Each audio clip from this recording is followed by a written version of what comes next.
বিসমিল্লাহির রহমানির রহিম। সূরা মুলক অর্থাৎ তাবারাকাল্লাযী বিয়াদিল মুলকু, এই সূরাটির ফজিলত হাদিসের ভিতরে আছে, যদি কোনো ব্যক্তি দৈনিক এশার নামাজের পর যে কোনো সময় রাত্রের তেলাওয়াত করে, যদি এই সূরাটা তার জন্য নাজাতের জরিয়া হবে। সুবহানাল্লাহ। তো এটা কবরের আযাব কিভাবে প্রতিরোধ করবে, হাদিসের ভিতরে আছে, যে ব্যক্তি দৈনিক সূরা মুলক রাত্রে তেলাওয়াত করবে, ওই লোকটা যখন মারা যাবে, মারা যাওয়ার পর কবরে যখন রাখা হবে, কবরে রাখার পরে আযাবের ফেরেশতা যখন তাকে আযাব দেওয়ার জন্য আসবে, ফেরেশতারা সর্বপ্রথম সিনার দিক দিকে আসবে। তো এই সূরাটা একটা মানুষের আকৃতি হইয়া সিনার কাছে কাছে খাড়া হইয়া বলবে যে এই লোকটাকে আমরা আযাব দিতে দেব না।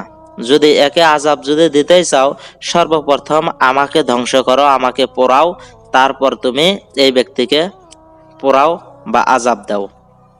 তখন আযাবের ফেরেশতা তাকে আযাব না দিয়ে মাথার দিক দিকে আসবে, যেটা আমরা শিথান বলি, এই শিথানের দিক দিকে আসবে আযাব দেওয়ার জন্য।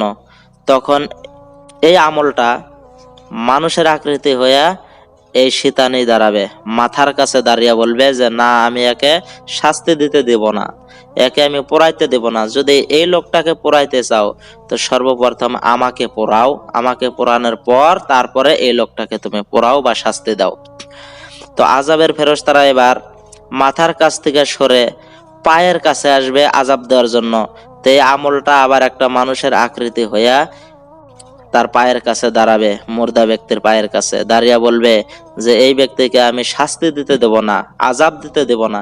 যদি তোমরা আযাব দিতেই চাও, সর্বপ্রথম আমাকে ধ্বংস করো, আমাকে পোড়াও, তারপরে এই মুর্দা ব্যক্তিকে শাস্তি দাও। তো গজবের ফেরেশতারা যে দিক দিকে আসবে আযাব দেওয়ার জন্য, কোনো দিক দিকে আযাব দিতে পারবে না। এই সূরাটাই তার জন্য প্রতিরোধ করে থাকবে। অবশেষে ফেরেশতাগুলো আল্লাহর দরবারে যে বলবে, আল্লাহ, অমুক কবরে আমরা গিয়েছিলাম, তাকে আযাব দিতে পারি নাই, একটা লোক আইসা বারে বারে আমাদের সঙ্গে প্রতিরোধ করে, তো আমরা এখন কি করব? তখন আল্লাহ রব্বুল আলামিন বলবেন যে ওইটা কোনো মানুষ না, ওইটা হলো তার আমল।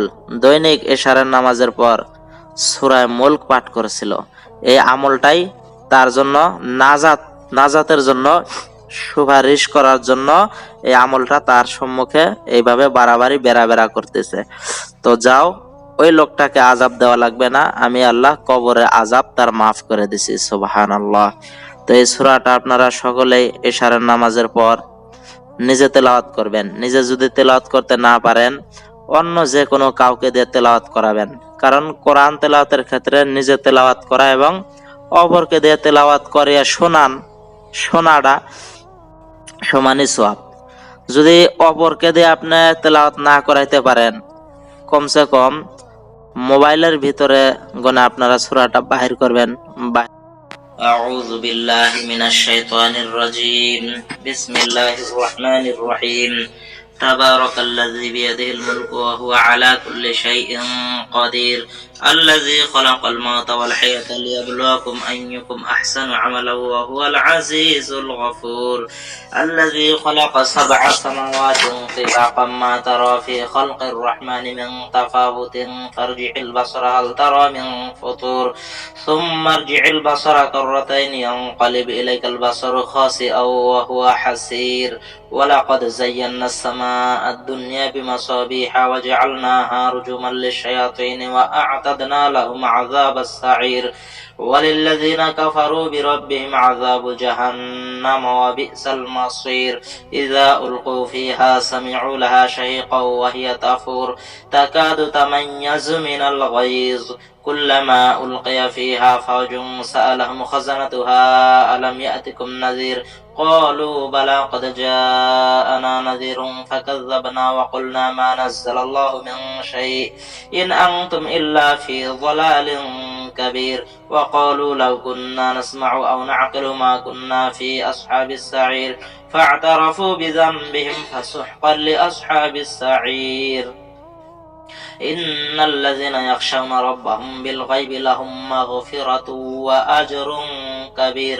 وأسروا قولكم أو اجهروا به إنه عليم بذات الصدور ألا يعلم من خلق وهو اللطيف الخبير هو الذي جعل لكم الأرض ذلولا فامشوا في مناكبها وكلوا من رزقه وإليه النشور أأمنتم من في السماء أن يخسف بكم الأرض فإذا هي تمور أم أمنتم من في السماء أن يرسل عليكم حاصبا فستعلمون كيف نذير ولقد كذب الذين من قبلهم فكيف كان نكير أولم يروا إلى الطير فوقهم صافات ويقبضن ما يمسكهن إلا الرحمن إنه بكل شيء بصير أمن هذا الذي هو جند لكم ينصركم من دون الرحمن إن الكافرون إلا في غرور أمن هذا الذي يرزقكم إن أمسك رزقه بل لجوا في عتو ونفور